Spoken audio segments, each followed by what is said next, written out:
우리가 계속 요한복음 4장 말씀 같이 나누고 있는데 오늘 읽었던 본문은 크게 둘로 나누어집니다. 27절에서 30절까지의 내용과 또 그 이후에 31절부터 38절까지의 내용으로 나누어집니다. 27절에서 30절까지의 내용은 예수님과 여인과의 이야기이고 또 그 이후에 31절부터 나머지 부분 예수님과 제자들의 이야기를 보여주고 있습니다. 27절에 보면 제자들이 예수님에게 보이고 있는 행동을 통해서 예수님께서 깨고 있는 두 가지의 문화적 금기를 보여주고 있습니다. 여러분 기억하시겠지만 지난 9절에서도 이 여인이 이야기하고 있습니다. 당신은 유대인으로서 어찌 사마리아 여자인 나에게 물을 달라고 하십니까? 이 이야기와 조금 전에 읽었던 27절에 있는 이야기가 같은 이야기를 하고 있는 것입니다. 그 당시 사람들에게는 문화적인 금기가 있었습니다. 첫 번째는 유대인은 사마리아인과 이야기하지 않는다는 것입니다. 두 번째는 남성은 보통 낯선 여성과 이야기하지 않는다는 것입니다. 9절에서 이야기하는 것도 그것이고 27절에서 제자들이 보고 있는 것도 바로 그 장면입니다.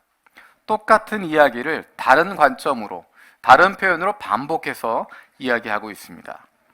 한 번에 지나갈 수도 있는데 그것을 굳이 반복해서 했다고 하는 것, 그것은 무언가 중요한 의미가 있기 때문입니다.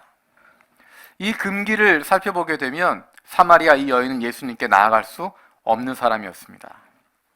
이 사마리아 여인은 유대인 남자에게, 더군다나 랍비에게 다가갈 수 없는 존재였습니다.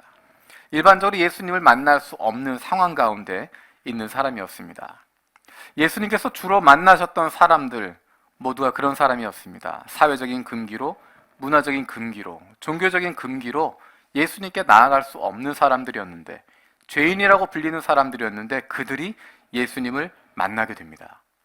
어떻게 하면 그들이 예수님을 만날 수 있을까? 그 방법은 한 가지뿐입니다. 그 중간에 가로막고 있는 금기를 깨는 것입니다.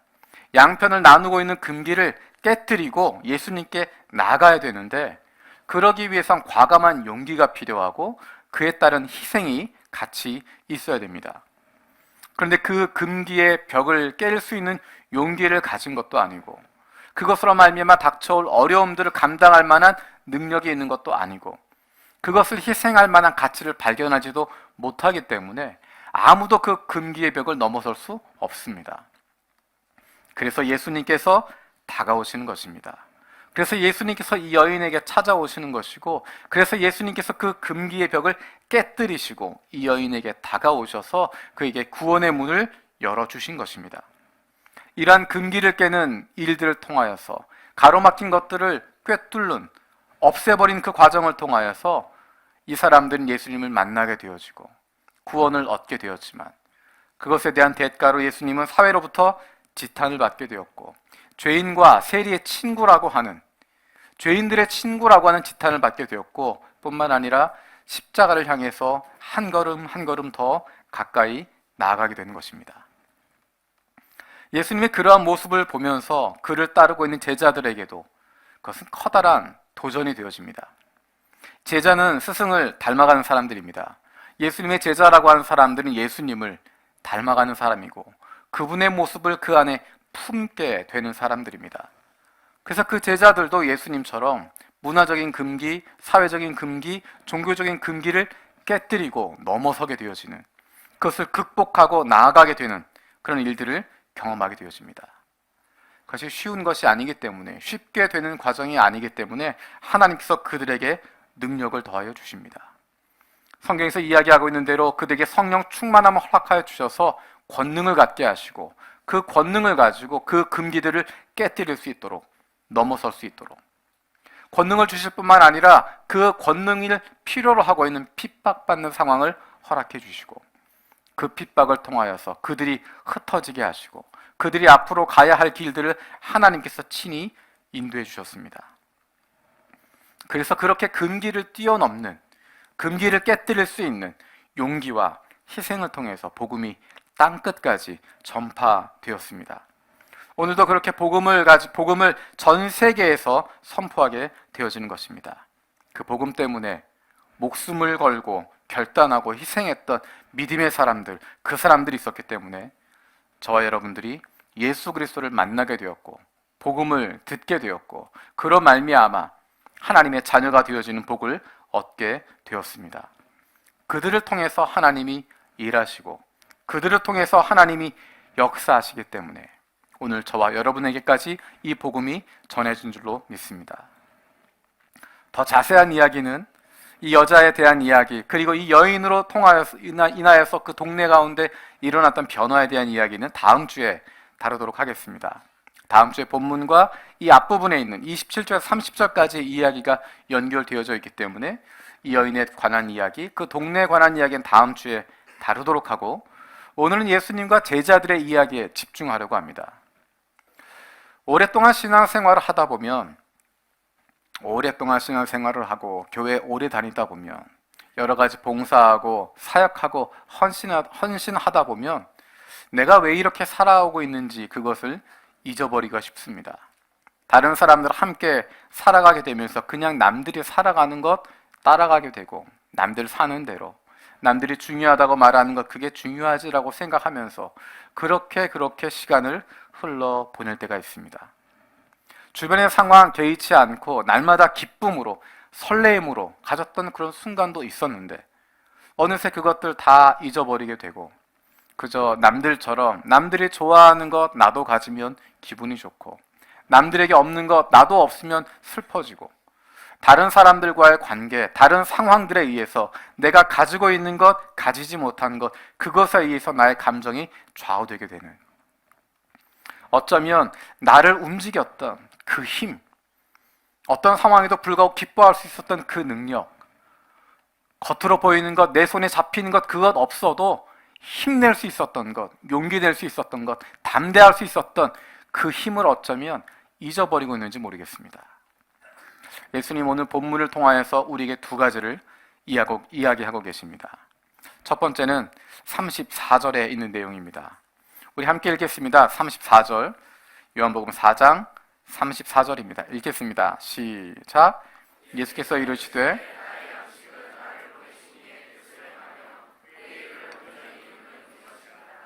이 상황을 좀 볼 필요가 있습니다. 6절에서 우리가 기억하는 것처럼 예수님께서 사마리아 수가성에 오셔서 그 우물가에 가십니다. 6절에 보면 예수께서 피곤하셨다라고 이야기합니다. 길을 가시다가 피곤하셔서 우물가에 그대로 앉으셨다. 얼마나 피곤한 모습일까 우리가 상상할 수 있는 그런 부분입니다.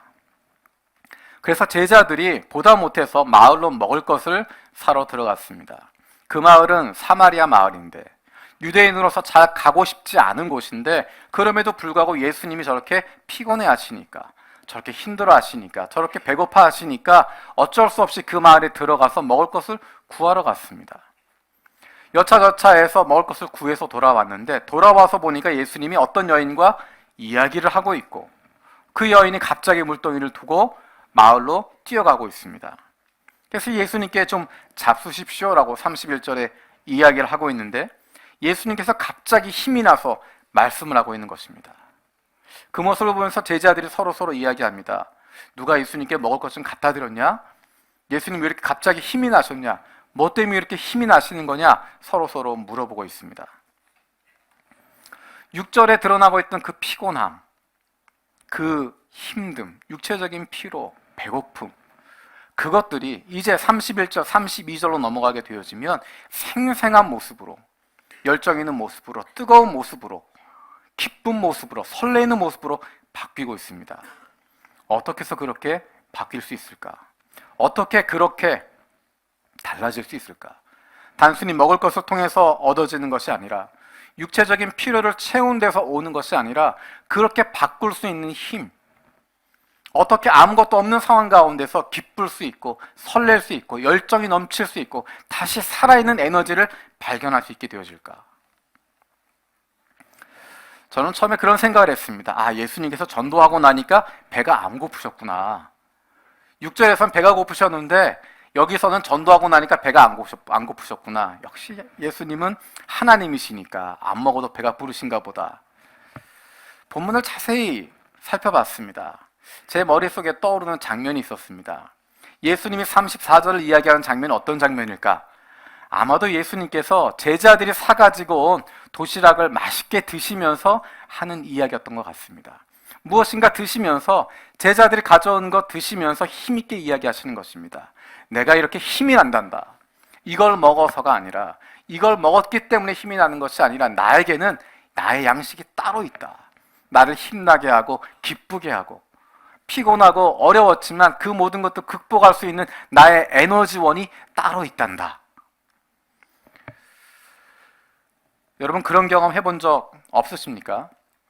분명 잠 못 자고 있었지만, 분명 배가 고프지만, 분명 추운 상황이지만 그럼에도 불구하고 힘이 넘치고 그 추운 것 문제가 되지 않고 배고픈 것 다 뛰어넘을 수 있고 잠 못 자는 것 며칠이고 밤새고 하는 것 전혀 문제가 되지 않는, 그럼에도 불구하고 내 안에 기쁨이 넘치고 즐거움이 넘치고 아무것 내게 나타나지 않아도 기쁠 수 있는, 힘 넘칠 수 있는 그런 경험들 혹시 여러분 해본 적 없으십니까? 우리의 삶의 기쁨은 어디에서 오고 있습니까? 지금 내 마음을 뜨겁게 하고 나에게 열정이 생기게 하고 내 심장을 뛰게 만드는 것, 그것이 어떤 것입니까? 어떤 사람은 건강을 생각만 하면 마음이 뜁니다.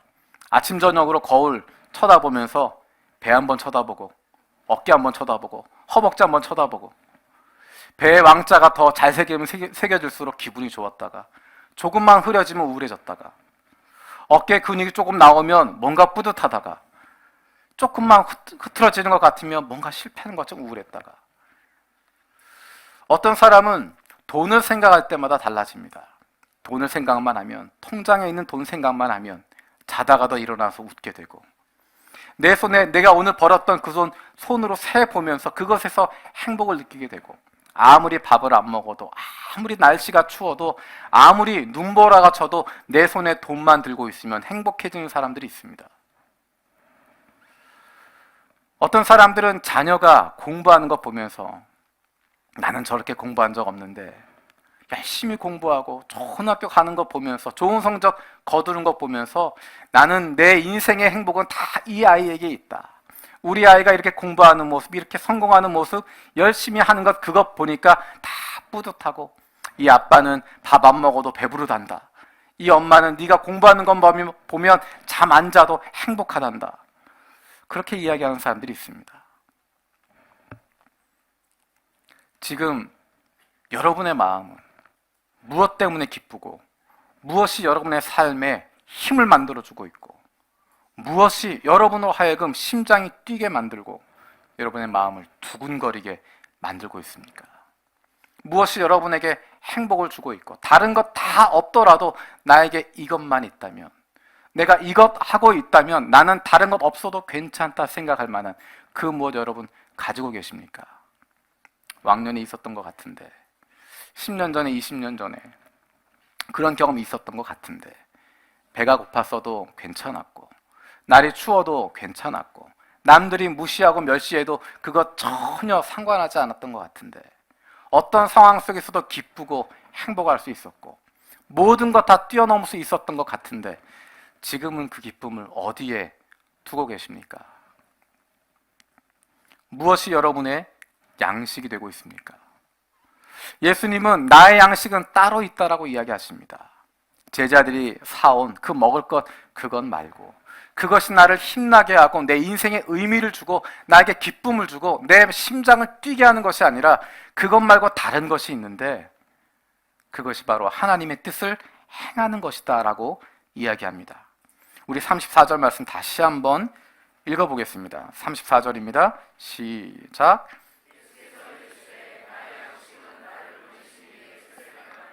그의 일을 온전히 이루는 이것이니라.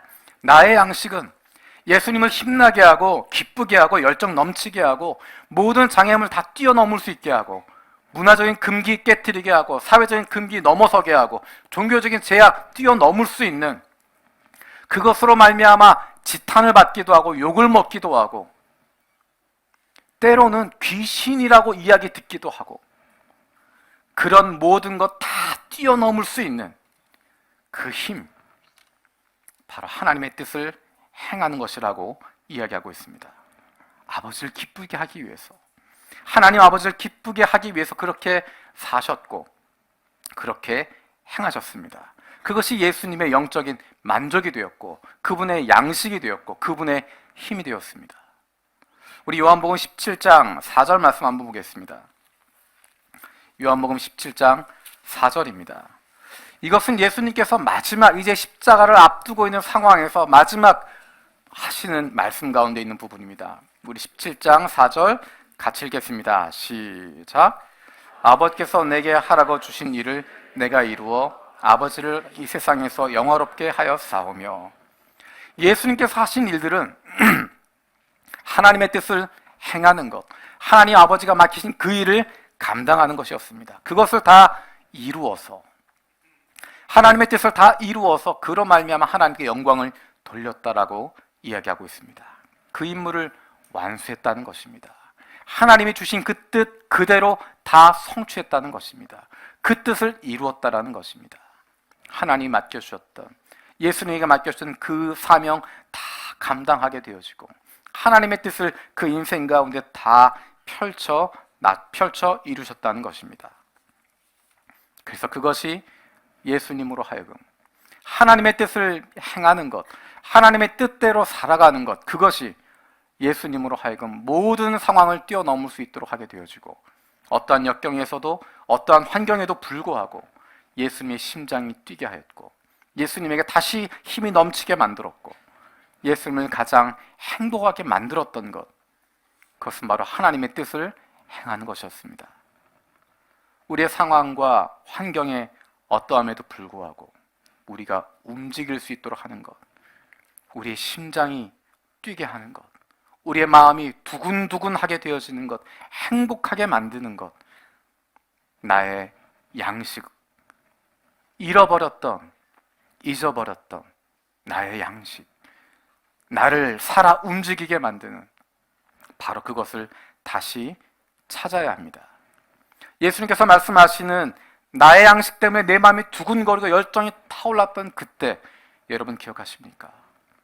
무엇이 내 마음을 그렇게 두근거리고 설레게 만드는 나의 양식이 되기를 바라십니까?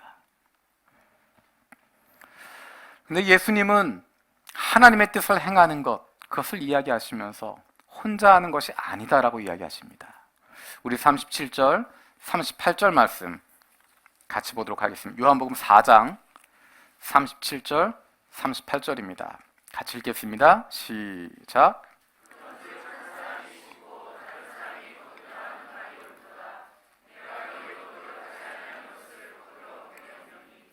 한 사람은 노력하였고 너희는 그들의 노력한 것에 참여하였느니라. 하나님의 뜻을 행하는 데 있어서 혼자 하는 것이 아니라고 이야기합니다. 혼자 다 하는 것 아니라는 것입니다. 각 사람에게 주어진 것이 다르다는 것입니다. 한 사람은 이것을 하는 것이고 다른 사람은 이런 것들을 하는 것이고, 그래서 한 사람 한 사람이 하는 것, 다른 사람들과 함께 하는 것, 그것이 모이게 되어지면 모두 동참하는 것이라고 이야기하십니다. 하나님의 뜻을 행하는 것, 한 사람만 하는 것이 아닙니다. 다른 사람과 더불어 하는 것입니다. 그래서 모두 함께 동참하는 것이라고 이야기하십니다. 하나님은 함께 일하도록 만들어 주십니다. 한 사람의 능력으로 모든 것 이룰 수 있도록 하지 않으십니다. 모두가 동참하라고 이야기하시고 한 사람 한 사람에게 자기에게 주어진 몫을 감당하면 된다고 이야기하십니다. 그것은 다른 사람과 비교할 필요가 없다라고 말씀하십니다. 한 사람은 씨를 뿌리고 다른 사람은 수확하는 것이고, 한 사람은 심는 것이고 다른 사람은 물을 주는 것이고, 왜냐하면 이 모든 것들을 하시는 분이 하나님이시기 때문입니다. 성경에 보면 정말 특출난 신앙의 영웅들이 있습니다. 그 중에 한 사람이 엘리야라고 하는 사람입니다. 우리가 잘 알고 있는 것처럼 엘리야, 대단한 영성을 가지고 있는 사람이었고, 지금으로 이야기하면 영적인 슈퍼스타라고 이야기할 만한 영적인 영웅, 히어로라고 이야기할 수 있습니다. 가장 극적인 장면, 850명의 바알과 아세라의 선지자들과 1대 850으로 붙어서, 조금 더 자세하게 이야기하면 1대 850 플러스 이스라엘 백성 전체, 그리고 엘리야 혼자, 그 전쟁 가운데 승리하게 되어지는, 하늘로부터 불이 내려서 하나님이 살아계시다고 하는 것, 그것 모든 사람들 앞에 목격할 수 있도록 하게 되어지고, 그 850명 다 죽여버리게 되어지는 놀라운 승리를 거뒀던 영적인 영웅입니다.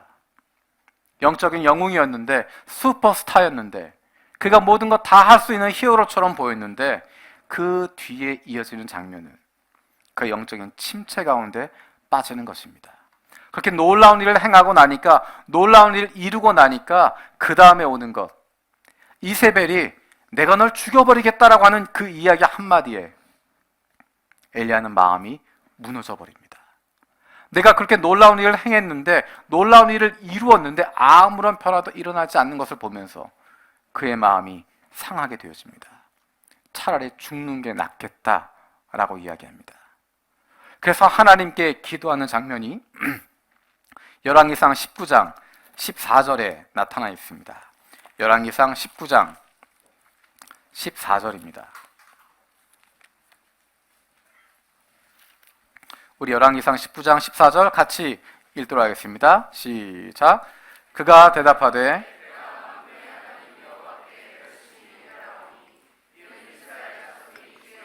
버리고 주의 제단을 헐며 칼로 주의 선지자들을 죽였음이오며 오직 나만 남았거늘 그들이 내 생명을 찾아 빼앗으려 하나이다. 얼마나 간절한 이야기입니까? 오직 나만 남았습니다. 나밖에 안 남았습니다. 이스라엘 사람들 다 주의 언약을 버려버렸고, 주의 제단을 헐어버렸고, 주의 선지자들 다 죽여버렸습니다. 오직 나밖에 안 남았습니다.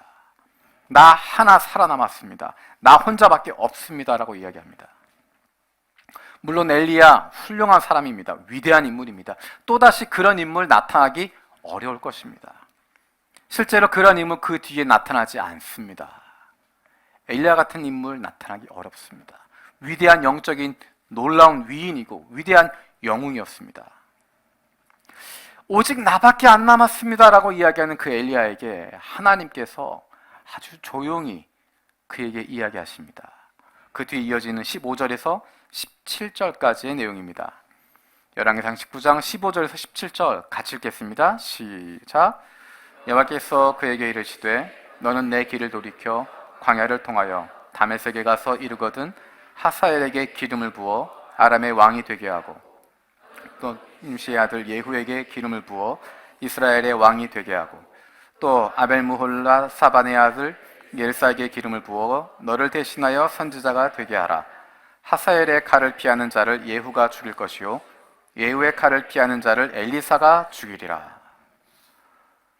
엘리야는 오직 나만 남았습니다라고 이야기하는데, 하나님 일할 수 있는 사람 나밖에 없습니다라고 이야기하는데, 하나님이 여러 사람의 이름을 불러가고 있습니다. 하사엘, 그를 들어서 아람의 왕이 되게 할 거고, 그를 통해서 일하실 것이고, 예후를 통해서 일하실 것이고, 엘리사를 통해서 일하실 것이고, 실제로 엘리야가 했던 일, 엘리사에게 기름을 부은 것입니다. 엘리사를 그 다음 선지자로, 하나님이 인정하시는 선지자로 세웠던 것입니다. 하나님은 각각 다른 사람들을 통해서 일하시는 것을 보여주고 계십니다. 엘리야가 나서서 아람에 가서 아람도 정벌을 하고, 북이스라엘 모든 것 아합의 가문 멸망시키는 것 엘리야가 나서서 하고, 그 다음 연결하는 것 엘리야가 다 하고, 그것이 아니라 하나님은 각각 다른 사람들을 통해서 일하고 계십니다. 하사엘을 통해서도 일하시고, 예후를 통해서도 일하시고, 엘리사를 통해서도 일하고 계시는 것입니다. 엘리야는 오직 나만 남아서 나 혼자 일하는 것인데, 내가 힘들고 내가 지치고 내가 어렵다라고 이야기하는데, 하나님은 너 혼자만 쓰는 것이 아니라 엘리사를 통해서, 예후를 통해서, 하사엘을 통해서 일하신다라고 말씀하십니다. 하나님이 일하시는 것이지 엘리야가 하는 것 아닙니다. 하나님이 하시는 것이지 엘리사가 하는 것 아닙니다. 하나님이 하시는 것이지 예후가 하는 것도 아니었습니다. 하나님이 하시는 것이지 하사엘이 하는 것이 아니었습니다. 하나님이 그를 통해서 일하시는 것이었습니다. 하나님이 엘리야를 통해서, 하나님이 엘리사를 통해서, 하나님이 예후와 하사엘을 통해서 하나님이 일하시는 것입니다. 그리고 더 놀라운 이야기를 하나님께서 그에게 들려주십니다. 우리 계속해서 18절 말씀 18절 읽겠습니다. 시작. 바알에게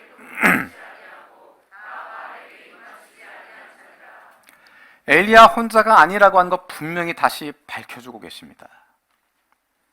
엘리야, 너 같은 사람, 너보다 조금 떨어지는 엘리사, 또 그보다 조금 떨어지는 예후, 그보다 조금 떨어지는 하사엘, 그런 것이 아니라 하나님께서 사람들을 통해서 일하고 계신다고 하는 것 보여주고 계시고, 엘리야, 네가 아니더라도 눈에 보이지 않는 사람들, 밖에 있는 사람들, 밖으로 드러나지 않는 사람들, 보이지 않아도, 들리지 않아도, 나타나지 않아도 하나님 나라 위하여서 헌신되어져 있고, 바알에게 무릎 꿇지 않고 입 맞추지 아니한 하나님에 대한 그 순수한 믿음 지키고 있는 하나님의 사람들이 7,000명이나 남아있다라고 이야기하십니다. 그들이 엘리야 같은 사람은 아니지만, 엘리사 같은 사람은 아니지만, 하사엘이나 예후처럼 앞에 나서서 일하는 사람들은 아니지만, 그들의 삶의 자리에서 하나님이 그들을 보내신 그 현장에서, 그 가정에서, 그 직장에서, 그 학교에서 하나님의 사람답게 바알에게 무릎 꿇지 않고 하나님 바라보는 그 믿음 가지고 하나님의 자녀답게, 하나님의 사람답게, 그리스도인답게 그렇게 살아가는 사람이 7,000명이나 있다는 것입니다. 한 명의 영웅이 아니라 평범한 그 사람들을 통해서 우리 모두가 엘리야가 될 필요 없습니다. 우리 모두가 다윗이 될 필요가 없습니다. 누구나가 일상 속에서 하나님의 뜻을 펼쳐가면서 하나님 나라 위에서 하루하루 평범하게 살아가는 것입니다. 하나님이 그 사람들을 남겨둔 사람이라고 이야기하시고, 하나님의 눈에는 엘리야나 그 7,000명의 사람들이나 다 동일하게 보고 계시고, 같은 마음으로 대하고 계시고, 똑같이 칭찬하고 계시고, 똑같이 소중하게 보고 계십니다. 씨 뿌리는 사람, 추수하는 사람, 역할은 다릅니다. 하는 일은 다를 수 있습니다.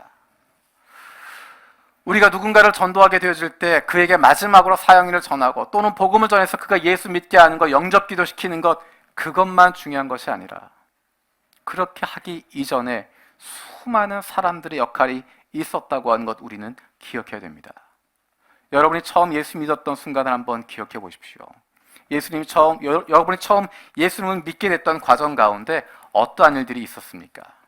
어쩌면 누군가 나를 찾아와서 전도해서 교회에 나오게 하기도 하고, 어쩌면 나에게 무엇인가 이야기해서 기도하도록 만들어주기도 하고, 내 마음 가운데 결단해서 내가 예수 믿겠습니다라고 말하게 했던 그 순간 있었을 텐데, 그것만으로 이루어졌을까요?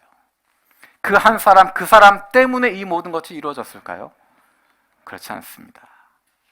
내가 예수 믿게 되는 과정 가운데, 때로는 내 친구 가운데, 직장 동료 가운데, 우리 가족 가운데 내가 알고 있는 누군가가 나에게 예수님을 소개하기도 했고, 내 기억 속에 그 사람 예수 믿는 사람인데 참 좋은 사람이었어, 나한테 예수 믿는 좋은 친구가 있었어, 그 이전에 잘은 알지 못하지만 나를 도와줬던 그 사람 예수 믿는 사람이었던 것 같아. 우리의 삶 속에 우리가 지나온 인생 가운데 나로 하여금 예수님을 만나게 해주었던, 만날 수 있도록 그 과정 가운데 이끌어 주었던, 그 자리에 있어 주었던 수많은 사람들이 있었습니다. 다 다른 모습으로 쓰임받고 있지만, 다른 모습으로 활동하고 있지만, 하나님이 우리에게 맡기신 그 몫을 감당하고 있을 때 그것을 통하여서 사람들 가운데 변화가 일어나게 되어지고, 내가 예수를 만나게 되어지고, 예수를 영접하게 되어집니다. 씨를 뿌리는 사람, 물을 주는 사람, 거두는 사람, 역할은 다르지만 각각에게 주어진 역할이 있는 것이고, 그것을 얼마나 충실히 하는가, 그것이 우리의 인생을 바꾸게 되어지는 것입니다. 우리의 매일매일 살아가고 있는 그 삶이 다른 사람들에게 영향을 주고 있습니다. 여러분 가운데 예수 믿지 않는 친구, 그 사람에게 여러분이 좋은 예수 믿는 친구가 되어주면 그 사람은 예수님 만나게 되어질 가능성이 훨씬 더 높아지게 됩니다. 여러분 가족 가운데 아무도 예수 안 믿어도 여러분이 예수 믿는 좋은 가족이 되어주면, 좋은 친척 되어주면 그 사람 예수 믿게 될 가능성이 훨씬 더 높아지게 됩니다. 내가 다 끝내지 않더라도, 내가 그 사람 손 붙잡고 영접시키지 않더라도, 내가 이 일 완성하지 않더라도 내게 주어진 그 일 충실하게 하고 있을 때, 내가 매일매일의 삶을 그렇게 살아가고 있을 때, 그것이 바로 하나님이 일하시는 통로가 되어지는 것입니다. 우리가 일상 속에서 하고 있는 이야기들, 우리가 다른 사람에게 주는 격려, 다른 사람에게 하는 칭찬, 우리가 인내하는 것, 그런 복음의 이야기들, 그것이 다른 사람 누군가의 삶의 전환점이 되어질 수 있습니다. 옛날 고린도 교회가 여럿으로 사람들이 나누어졌습니다. 바울이 먼저 가서 복음을 전했는데 그 이후에 아볼로가 가서 그 내용들을 좀 더 잘 가르쳤습니다. 그때 사람들이 여럿으로 쪼개졌습니다. 나는 그래도 복음을 전한 사람 바울이니까 난 바울 편이야. 그래도 나는 믿음을 제대로 가르쳐준 사람 아볼로니까 나는 아볼로 편이야. 나는 원조 복음 베드로 편이야. 나는 이것저것 다 싫으니까 그리스도 편이야. 나름대로 다 사람들이 나눠져 있었습니다. 각 사람에게 주신 역할이 있었는데 그것에 따라서 사람들의 마음은 나누어져 버렸습니다. 거기에 대해서 사도 바울이 고린도 교회에 편지를 보내고 있습니다. 고린도전서 3장 5절에서 9절까지의 말씀입니다. 우리 화면에 있는 거 보시면서 같이 읽도록 하겠습니다. 5절에서 9절까지 읽겠습니다. 시작.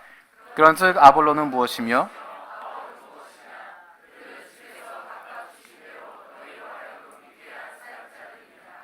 나는 심었고 아볼로는 물을 주었으되 오직 하나님께서 자라나게 하셨나니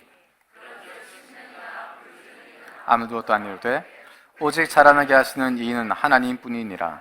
심는 이와 물 주는 이는 한 가지이나 각각 자기가 일한 대로 자기의 상을 받으리라. 우리는 하나님의 동역자들이요 너희는 하나님의 밭이요 하나님의 집이니라. 아볼로를 놓고 바울을 놓고 심는 이로 물 주는 이로 아볼로파 바울파 나눠지고 있는데 바울은 이렇게 설명합니다. 나는 심는 이였으면 아볼로는 물 주는 사람이었다. 어떤 것이 더 중요한가? 심는 게 중요하냐? 물 주는 게 더 중요하냐? 바울은 그렇게 물어보지 않습니다. 나는 그저 심는 사람이었고 아볼로는 그저 물 주는 사람에 불과했다. 정말로 너희를 자라나게 하신 분은 하나님이시다. 우리가 한 것이 아니라고 이야기하는 것입니다. 나는 그저 내게 주어진 것, 심는 것 그것만 한 것이고 아볼로는 그에게 맡겨주신 일, 물 주는 것 그것만 했을 뿐이고 자기에게 주어진 거 했을 뿐이지 무엇이 더 중요하다, 무엇이 더 중심이다라고 말할 수 없다는 것입니다. 오로지 자라게 하시는 분은 하나님이시니 너희는 하나님의 사람들이라고 이야기하는 것입니다. 바울의 사람들이 아니라 아볼로표 사람들이 되는 것이 아니라 아볼로를 통해서 회심한 사람들, 바울을 통해서 회심한 사람들, 우리 식구들, 우리 편이라고 이야기하는 것이 아니라 이 모두가 하나님이 역사하신, 하나님이 자라게 하셨고 하나님이 달라지게 하셨고 하나님이 구원하신 하나님의 백성이라고 하는 것을 기억하도록 하는 것입니다. 심는 이와 물 주는 이 하나라고 이야기합니다. 각각 자기에게 맡은 대로 수고하는 것이고 그에 대한 보상을 그 삭스를 하나님이 주시는 것이고 그에게 주어진 몫을 그저 감당하면 되는 것입니다. 왜냐하면 그를 통해서 역사하시는 분이 하나님이시기 때문입니다. 우리는 자꾸만 내가 주인공이 되려고 하고 내 이름표를 붙이려고 합니다. 내 이름을 붙여서 그 결과로 이 사람이 바뀌었다고 생각하게 되어지고 내가 이러한 일들 이루었다라고 생각하고 하나님의 비전으로 시작했지만 인간의 야망으로 바꿔버리고 하나님의 선한 뜻으로 시작했지만 인간의 추악한 욕심으로 끝을 내버리게 되는 것이 어쩌면 우리의 모습인지 모르겠습니다. 내 이름 내겠다고 하는 것, 나 때문에 됐다라고 하는 것, 내가 칭찬받고자 하는 그것 욕심을 버리면 그 야망 내려놓으면 하나님의 영광이 드러나게 되는 것입니다. 왜냐하면 하나님께서 일하시기 때문입니다. 우리는 그 역사에 하나님 부르심 가운데 우리를 동역자로 불러주셔서 그 기쁨에 동참할 수 있도록 우리에게 그런 특권을 주셨기 때문입니다. 우리가 2월 달에 선교와 관련돼서 중요한 두 가지를 하게 됩니다. 첫 번째는 2월 12일에 있을 미션 컨퍼런스입니다. 우리가 선교에 대해서 기도하고 마음을 가지고 있고 열심히 헌금도 하고 열심히 봉사도 하는데 우리가 선교가 무엇인지에 대해서 좀 더 깊이 공부하고 연구하고 알아가야 될 과정이 있습니다. 어떤 분들이 그렇게 이야기하세요. 홍 목사님 오시더니 맨날 공부하자 그런다고. 이 세상에서 공부하는 게 제일 쉽다고 이야기하시는 아주 나쁜 목사님이라고. 죄송합니다. 그래도 할 건 해야 될 것 같습니다. 공부해야 됩니다. 왜냐하면 우리는 열심은 있는데 어떤 방향인지 방향을 제대로 맞춰야 됩니다. 방향을 제대로 맞추지 못하고 열심을 내는 것보다 아무것도 안 하는 게 낫습니다. 알지 못하고 방향을 모른 채로 마구 달려가면 그 사람이 많은 사람 어렵게 만드는 것이고 교회를 힘들게 만듭니다. 일하려면 알아야 됩니다. 공부해야 되고 배우는 것입니다. 우리가 2월 12일 날 모시는 강사분들은 우리가 그동안 잘 보기 어려웠던 분들입니다. 한국에서 가장 신뢰받는 선교단체인 GMF라고 하는 단체 대표 목사님께서 오시게 됩니다. 선교란 어떤 거다라고 하는 것, 교회 입장에서, 선교단체 입장에서, 선교사의 입장에서 그것에 대해서 이야기해 주실 것이고, 일본에서 목회하고 있는 선교사로 오셔서 목회하고 있는 한국 목사님 가운데 가장 존경받는, 특별히 일본 목사님들에게 인정받고 존경받고 있는 그 목사님이 오셔서 또 말씀을 나눠주게 됩니다. 한국의 선교사도 많이 있고 한국인 목사님들 많이 계시지만 그 가운데 일본인 교회에서 인정하고 일본 목사님들이 신뢰하고 믿고 따르는 목사님, 그분들 통해서 일본 선교 어떤 식으로 하고 있는지, 일본 선교의 어떤 부분을 우리가 더 봐야 할지 발견하게 될 것입니다. 뿐만 아니라 일본인으로서 실제 선교사로 나갔던 그 선교사님을 모시고 일본인의 입장에서 선교의 비전을 어떻게 갖게 되었고 어떻게 선교사로 사역했는지, 어떻게 교회와 협력했는지 그런 이야기를 듣게 되어지고, 일본 안에서 든든한 교회로 잘 정착하고 잘 성장하고 있는 좋은 교회로 평판받고 있는 그런 일본인 목사님을 모셔서 일본 교회가 어떤 교회인지, 그 교회가 어떻게 하면 지역사회 가운데 어떻게 하면 건강한 교회로 세워질 수 있을지 우리가 공부하게 될 것입니다. 저는 이 미션 컨퍼런스가 매년 반복되어지길 원하고 그것을 통해서 우리가 선교에 대해서 더 많이 배워갈 수 있는, 더 건강한 여러 가지 많은 것들을 훈련받을 수 있는, 그래서 우리 교회가 건강하게 선교하게 되어지고 우리 교회뿐만 아니라 다른 교회에도 그것도 같이 나눌 수 있는 그런 과정들이 되었으면 좋겠습니다. 우리가 12일 날은 공부하는 것이라고 한다면 15일 날은 몸으로 행동하는 것입니다. 우리가 2월 15일에 제1한국기독교연합회 신년 할애배를 우리 교회에서 섬기기로 했습니다. 예전에 한선협이라고 불리웠던 또 두 개의 단체가 합쳐져서 하나의 큰 단체가 되었습니다. 일본에서 사역하고 있는 한국 선교사님들, 한국 목사님들, 그분이 모여있는 단체입니다. 우리가 그 단체 신년 할애회를 우리 교회에서 모시기로 했습니다. 점심을 대접하고 수고에 감사하고 그분들에게 격려하는 그런 시간을 갖게 되는 것입니다.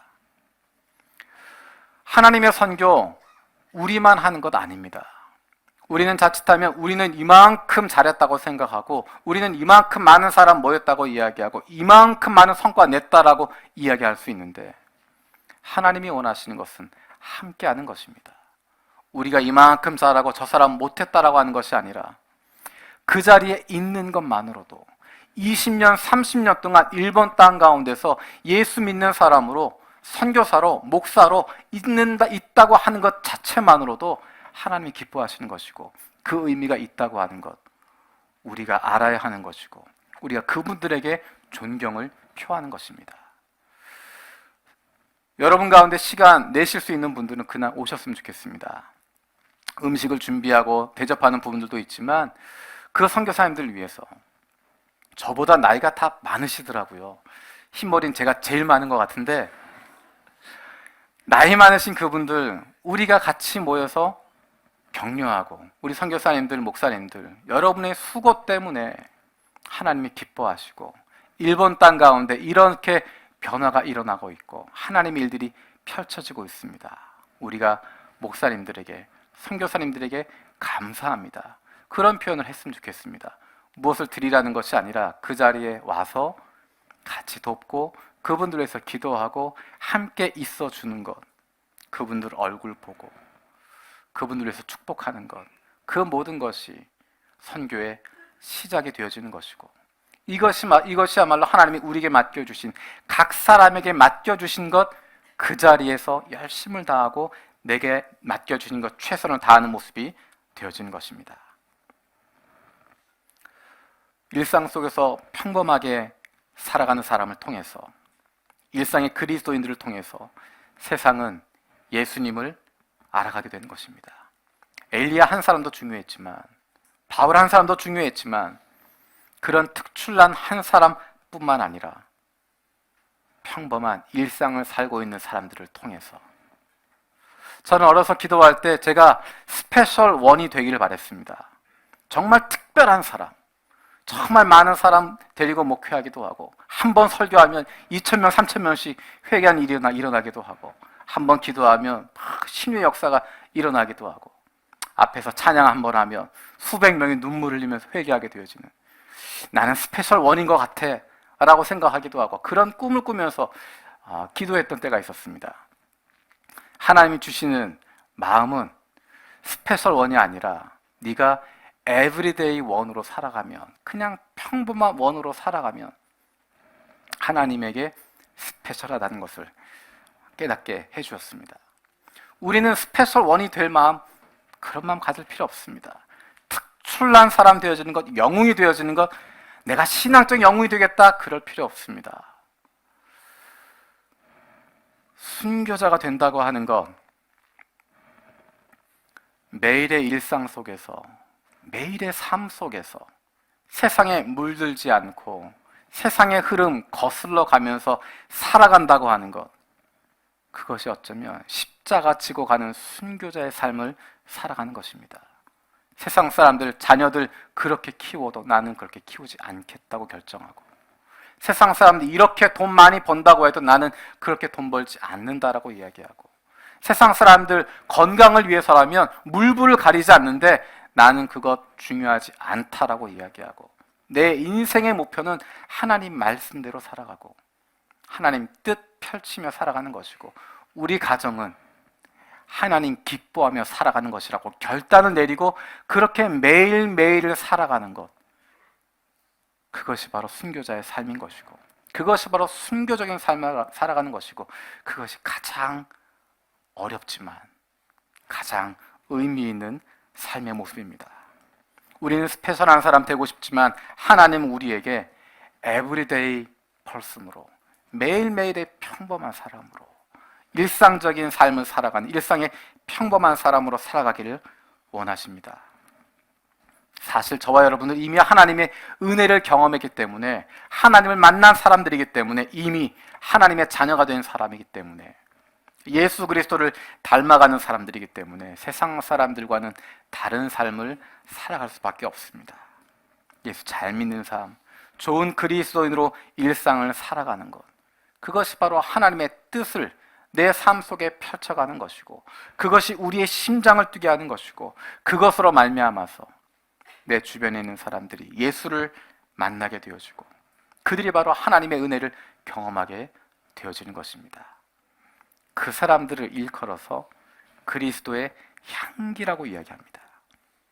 영웅이 아니라, 믿음의 특출난 사람이 되어지는 것이 아니라, 무언가 큰 성과를 내는 사람들이 아니라 그저 평범하게 일상을 살아가고 있는데 그들에게서 무언가 향기가 나게 되어지는, 아름다운 냄새가 나게 되어지는, 그리스도의 사랑이 나타나게 되어지는, 그 사람 가까이에 있으면 기분이 좋아지는, 그 사람 옆에 있으면 나도 모르는 사이에 예수님 만나게 되어지는, 그리스도의 향기가 되어지는 것입니다.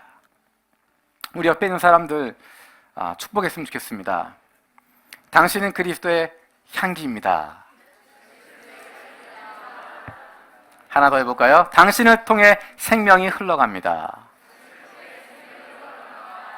우리 시간 찬양할 때 우리 결단하는 마음으로, 기도하는 마음으로 찬양했으면 좋겠습니다. 하나님, 내가 내 일상 속에서, 내 삶 속에서 좋은 그리스도인으로 살아가게 하여 주시고, 예수 잘 믿는 사람으로 살아가게 하여 주셔서 그리스도의 향기가 되게 하여 주시옵소서. 아버지의 뜻을 행하며 살아가는 삶이 되게 하여 주시고, 그것이 내 심장이 뛰게 하여 주시고, 우리의 가정이 힘을 얻게 하여 주시고, 그로 말미암아서 내 주변에 있는 사람들 예수님의 사랑 경험할 수 있도록, 하나님의 은혜 경험할 수 있도록, 하나님, 나를 그리스도의 향기로, 그리스도의 편지로, 그러기 위해선 성령 충만해야 그렇게 살아갈 수 있습니다. 성령 충만을 나에게 허락하여 주셔서 내가 그리스도의 향기, 그리스도의 편지 되어 살게 하여 주시옵소서. 우리 기도하는 마음으로 찬양하겠습니다. 너는 그리스도의 향기라, 너는 그리스도의 향기라, 너는 그리스도의 편지라. 하나님 앞에서 그리스도의 향기니 너를 통해 생명이 흘러가리, 너를 통해 생명이 흘러가리. 나는 그리스도의 향기라, 나는 그리스도의 향기라, 나는 그리스도의 편지라, 나는 그리스도의 편지라. 하나님 앞에서 그리스도의 향기, 나를 통해 생명이 흘러가리, 나를 통해 생명이 흘러가리. 다시 한번 고백합니다. 나는 그리스도의 향기라, 나는 그리스도의 향기라, 나는 그리스도의 편지라. 하나님 앞에서 그리스도의 향기, 나를 통해 생명이 흘러가리, 나를 통해 생명이 흘러가리. 우리 시간 같이 기도하겠습니다. 하나님, 지금 찬양했던 것처럼 내 삶 속에 하나님의 뜻이 펼쳐지게 하여 주시고, 그 하나님의 뜻을 행하는 것, 그것이 나에게 기쁨이 되게 하시고 나의 양식이 되게 하여 주시옵소서. 그래서 매일의 삶 속에서, 날마다의 삶 속에서 우리가 놀라운 영웅은 아니지만, 스페셜한 사람들 아니지만, 큰 힘 보이는 사람들 아니지만, 매일의 일상 속에서 그리스도의 향기로 살아가게 하여 주시고, 매일의 삶 속에서 그리스도의 편지로 살아가게 하여 주시옵소서. 성령 충만한 우리 가운데 허락하여 주셔서 매일매일의 삶 속에서 하나님 뜻대로 살아갈 수 있도록, 좋은 그리스도인으로 살아갈 수 있도록, 예수 잘 믿는 사람으로 살아갈 수 있도록 주님 우리를 붙들어 주시고, 우리 교회가 그런 교회가 되게 하여 주시옵소서. 주님이 기뻐하시는, 하나님의 이름만 드러낼 수 있는, 하나님께만 영광 돌릴 수 있는, 하나님의 인정함을 받게 되어지는 그리스도의 향기 되는 교회 되게 하여 주시고, 그리스도의 향기 되어주는 교우 한 사람 한 사람 되게 하여 주시옵소서. 우리 함께 기도하겠습니다. 살아계신 아버지 감사드립니다. 아버지 하나님, 이 시간 주님을 다시 한번 축복합니다. 하나님, 우리가 그리스도의 향기로 살아가게 하여 주시옵소서. 우리가 엘리야 아니지만, 바울 같은 사람 아니지만, 하나님 우리에게 맡겨주신 일이 있음을 기억합니다. 바알에게 물끓지 않은 하나님은 바라고 있던 그 7,000명 하나님 기뻐하시고 그를 남겨놓으셨던 것처럼, 우리가 매일의 삶 속에서, 일상의 삶 속에서 그리스도인답게 살아가게 해주시고, 좋은 그리스도인 되게 하여 주시고, 예수 잘 믿는 사람으로 살아가게 하여 주시고, 우리의 매일의 삶이, 일상의 삶이 그런 삶이 되도록 도와주시고, 우리의 매일매일의 삶을 통해 하나님께서 펼쳐주시고 도와주시옵소서. 하나님, 그로 말미암아 우리가 그리스도의 향기가 되게 하여 주시옵소서. 우리 주변에 있는 사람들이 그 향기를 맡게 하여 주시고, 우리 주변에 있는 사람들이 예수 그리스도를 알게 하여 주시고, 나와 함께하고 있는 사람들이 예수님 만날 수 있도록 하나님 역사해 주시겠다 하여 주시옵소서. 그러기 위해서 하나님, 우리 안에 성령 충만이 필요합니다. 우리를 변화시키시고 새롭게 만들어주시고 성령 충만함으로 권능을 받게 하여 주시옵소서. 주님, 우리 가운데 역사해 주시고 우리 교회가 그런 교회 되게 하여 주시옵소서. 아버지 형 바라보서 도와주시고 주님이 기뻐하신 교회 되게 하여 주시고 자리딱 칭찬받는 교회 되게 하여 주시고 하나님의 이름 따는 것이 아니라 사람의 경험만 돌리는 것이 아니라 하나님께 영광 돌리게 하여 주시고 내 이름 드러나지 않아도 기뻐할 수 있는 하나님 다른 이들을 섬길 수 있는 그런 믿음의 사람들 되게 하여 주시옵소서. 우리 가운데 역사해 주시고 함께하여 주시옵소서. 아버지와 바라보나 우리가 나를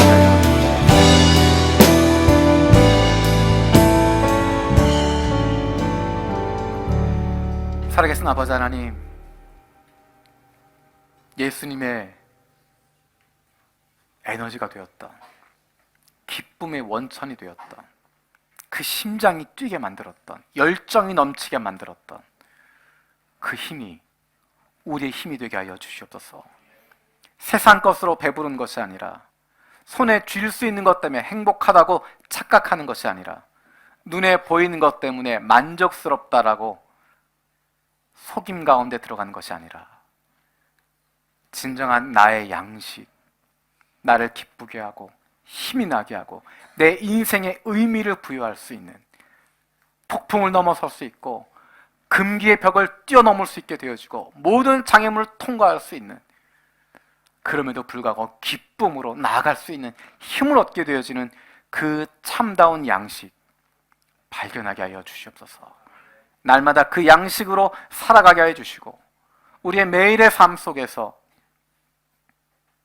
날마다 삶 속에서 평범한 우리의 가정에서, 직장에서, 학교에서 예수 잘 믿는 사람으로, 좋은 그리스도인들로, 그리스도의 향기를 내는 주님의 자녀들로 살아가게 하여 주시고, 그로 말미암아 하나님께 영광 돌릴 수 있도록, 그로 말미암아 나와 가까이 하는 사람들이 그 그리스도의 향기에 취하게 되어지고 그리스도 만나게 되어지는, 그리스도 앞으로 나아가기 때문에 말미암아 생명을 얻게 되어지는 놀라운 일들이 우리의 매일의 삶을 통하여 일어나게 하여 주시옵소서. 감사드리고 예수님의 이름으로 기도드립니다. 아멘.